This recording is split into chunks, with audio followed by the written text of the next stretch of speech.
তো এই যে বিকেলের টাইমটা অনেক বেশি ভালো লাগতেছে। ওই যে সূর্যটা অলমোস্ট ডুবে যাইতেছে, এটা দেখার ফিলিংসটাই আলাদা, অনেক সুন্দর লাগতেছে।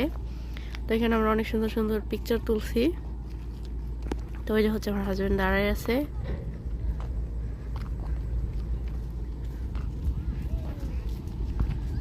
ওয়াও,